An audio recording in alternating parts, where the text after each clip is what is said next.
Solo Leveling is a new show streaming on Crunchyroll, and man is it wildly entertaining. This might be pound for pound the most entertaining anime I've seen in quite some time. It sucks you right in with its unique story and characters, and it never lets you go. I've had a chance to check out all 3 of these episodes, which I will discuss right now. And you should be warned, this will contain spoilers for episodes 1 through 3. With that being said, let's begin with episode 1. Episode 1 is a perfect setup for this world, its characters, and the main conflict. We find out that 3 years ago, portals from another dimension started popping up all over the globe. Monsters start invading our world, and it's up to a small group of people called hunters to defeat the monsters and close the portals for good. But there's a catch.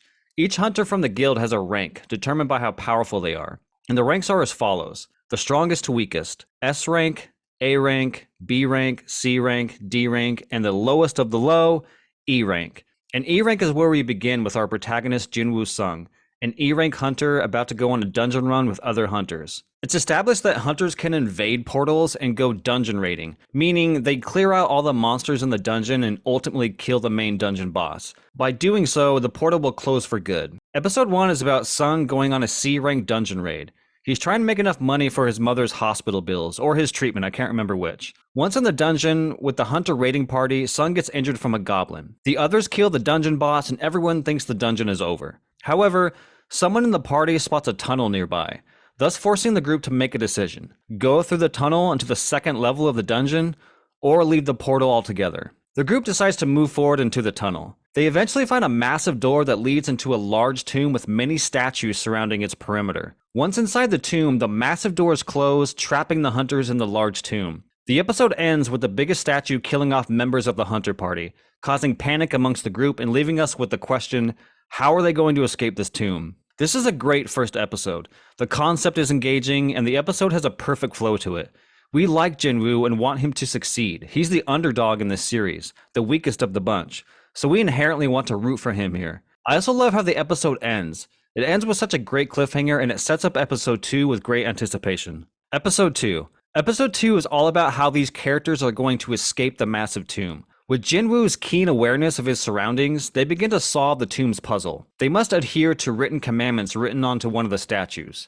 And what are the commandments? Revere God, praise God, and I believe the last one was please God. Jinwoo slowly figures out that the massive statue in the room is the god they must be pleasing. Thus begins the puzzle solving and survival as the tomb's mysterious statues start to attack the group. This was such a fun episode. This episode keeps you on the edge of your seat wondering what's going to happen next. And that's the main hook of the episode. How are these hunters going to escape this death trap of a room? It makes for an intense episode, and slowly the members of the Hunter Guild are picked off one by one. Sometimes due to arrogance, sometimes due to confusion. My favorite moment is when the god statue starts stomping around the room, and one of the hunters gets on his knees to pray to the statue, only for the massive statue to stomp on his body, crushing him into a puddle of his own blood. It's brutal stuff. The ending of this episode was a major what the fuck. It's just Jinwoo Sung left in the tomb, and you think he's gonna get out of it somehow, but instead, the group of statues completely pulverize him into a bloody mess. And the episode, once again, ends with a massive cliffhanger. A sword starts to come down onto Sung's body, but as the impact hits Sung, a pause menu pops up, like a pause menu that looks straight out of a video game. And then the episode ends. Like, what? Then we're into episode 3. Episode 3 is where the show takes a completely different turn. You thought this was just going to be Jinwoo raiding portals, getting stronger and stronger with each portal, and maybe he'll learn a lesson or two. No. This show takes a complete 180. We begin episode 3 with Sung in the hospital, and he is completely fine. He has sustained none of his injuries from the dungeon, nor does he remember leaving the dungeon. So how did he get out? Well, we don't really know. Soon after Sung wakes up, he's visited by 2 Hunter Guild inspectors. They tell him that the tomb and the tunnel were never found in the portal, and that Sung was just found lying on the ground in the dungeon in the pool of his own blood. They suspect that Sung has had a second awakening, which they explain as a hunter may be dying and coming back as a stronger hunter, almost like a second chance or a second life. They test to see if Sung has had this second awakening, and to everyone's surprise, he's actually weaker than he was before. The inspectors leave the room, and immediately Sung begins to see those pause menu screens that ended episode 2.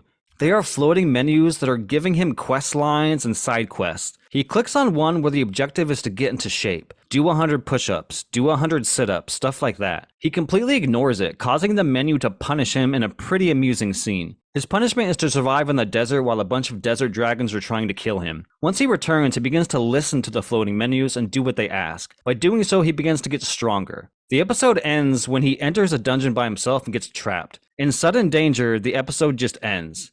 It's another damn cliffhanger. This episode was such a surprise. I was not expecting the show to take this turn.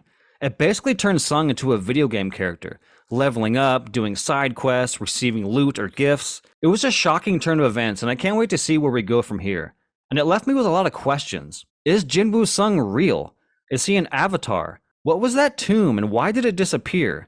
How can Jinwoo see these floating leveling up prompt screens, but no one else can? I can't wait to get some of these answers and to continue down this rabbit hole with solo leveling. But what do you think of the show so far? Do you like it? Please let me know in the comments below. And thanks for watching.